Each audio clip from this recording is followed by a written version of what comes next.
Ito, may nagpadala sa akin ng post ng ABS-CBN News. Bago lang na i-post, 48 minutes ago.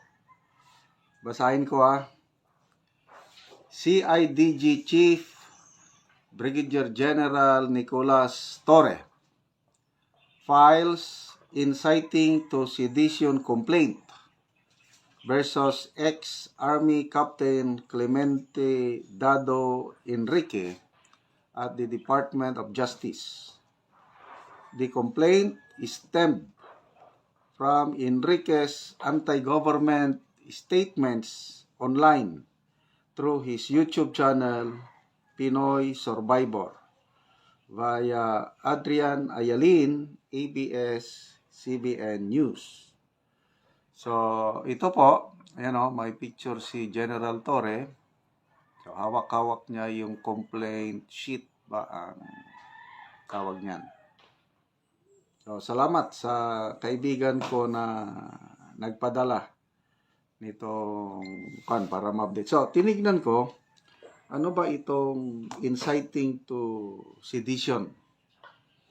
Dito sa Google, inciting to sedition, yung penalty, the penalty of prison correctional in its maximum period and a fine not exceeding 400,000 pesos shall be imposed upon any person who, without taking any direct part in the crime of sedition, should incite others to the accomplishment of any of the acts which constitute sedition. So, inciting yung parang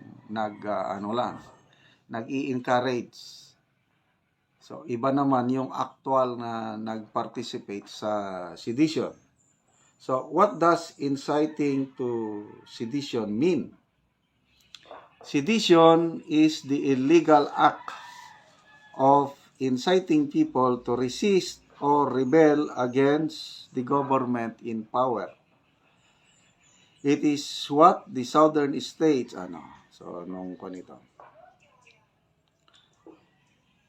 What does inciting to sedition means? The incitement to commit sedition may be done through speeches, writings, drama, or emblems. While the crime of rebellion has been characterized by the Supreme Court in several cases as a political crime, the court said that sedition may or may not be of a political stature. So, yun po ang inciting to sedition. What is the penalty to inciting to sedition? Ito na nga, yung binasa ko na kanina, prison correctional. So, dito sa Pilipinas, ang sedition is nakapaloob sa provisions of revised penal code, Article 139. Sedition is a crime committed by the persons who rise publicly and tumultuously in order to attain by force, intimidation, or other means outside legal methods any of the following. So, ayan po ang update. So, kay Pinoy Survivor, Captain Enrique Dado, yun na nga, nagsimula lang siya as vlogger, mga mag 2 years na siguro. Ang una niyang is more on yung personal experiences niya sa military. Scout Ranger trained, hindi lang Philippine Army na Scout Ranger, pati na rin yung US Army Ranger Corps. Yan ang natapos ni Captain Enrique Dado. Siya po ang baron ng PMA Class of 83. Ang baron, yun yung pinaka mataas, yung highest ranking cadet ng PMA Class of 83. Siya po yung commander, corps commander, yung nagkukuman kung nakapanood kayo ng parada ng kadete every Saturday. Yung pinakamataas na kadete na nagbibigay ng kuman, nagdadala ng parada, yun po ang baron. Okay, so bakit maagang umalis sa serbisyo si Captain Enrique Dado? Hindi siya retired, hindi siya resign, basta lang, resign pala. Ito, dahil sa prinsipyo, bakit siya maagang umalis sa serbisyo?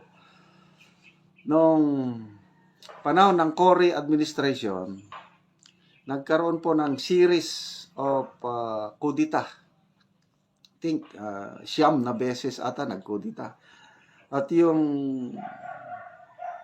isa sa mga kudita, yung sa Makati incident, yung ang mga Scout Rangers lumusob sa Metro Manila at later on inoccupy nila ang mga high-rise buildings sa Makati Commercial District. So tumagal yung labanan ng I think isang linggo.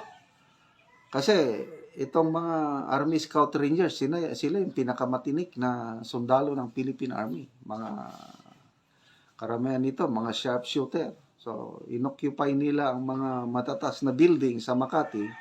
Tapos nagkaroon ng sagupaan. Maraming namatay na sundalo na sumusuporta sa gobyerno ng Cory administration. So, kailangan nila ng magaling na negotiator. Excuse me. Yung nire-respeto ng mga Rangers para makipag-negotiate na para matapos na yung kaguluhan.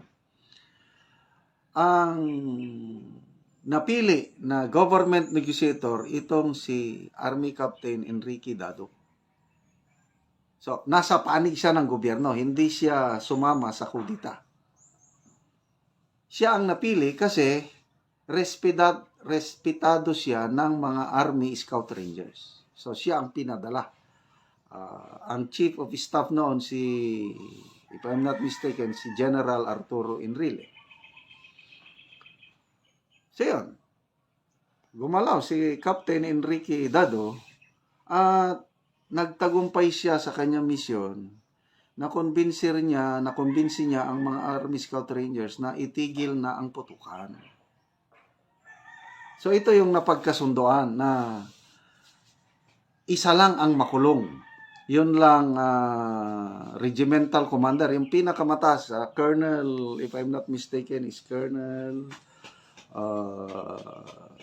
Galvez.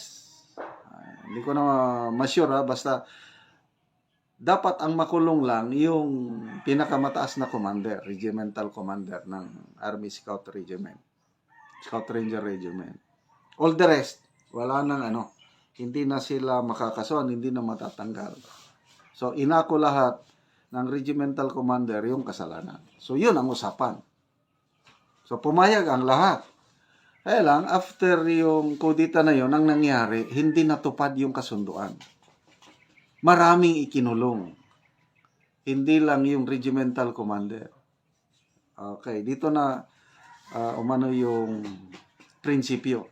So si Captain Dado na nakipag-negotiate sa mga Army Scout Rangers, napahiya siya. Kasi hindi natupad yung kasunduan. Kaya dahil sa kanyang frustration, hindi natupad yung kasunduan, yun ang dahilan. Nag-resign siya from the military service. Kasi ang Armed Forces of the Philippines o ang Cory government noon, hindi tinupad yung magandang usapan. Kaya, lumabas siya sa serbisyo. Kaya kasi, sa tingin ko kung hindi siya lumabas sa serbisyo, nako, magiging general itong Captain Enrique Dado na ito. Pinaka mababa siguro 3-star general. Ang Class 83, isa sa pinaka successful na classes ng PMA. Nakaproduce siya ng 4 na Chief of Staff, 4-star general. So Sino-sino? Yan, General Bisaya, General Bisaya, General Anyo, General Erebere, and General Miranda. So again, ang dami ring general sa klase nila. Yun po, ang class 83 na ang baron, ang pinakaastig na kadete is si Cadet Enrique Dado. So ito na, napailan na siya ng kaso. Tingnan natin, dadaan pa naman yan sa due process. Tingnan natin kung ano ang mangyayari.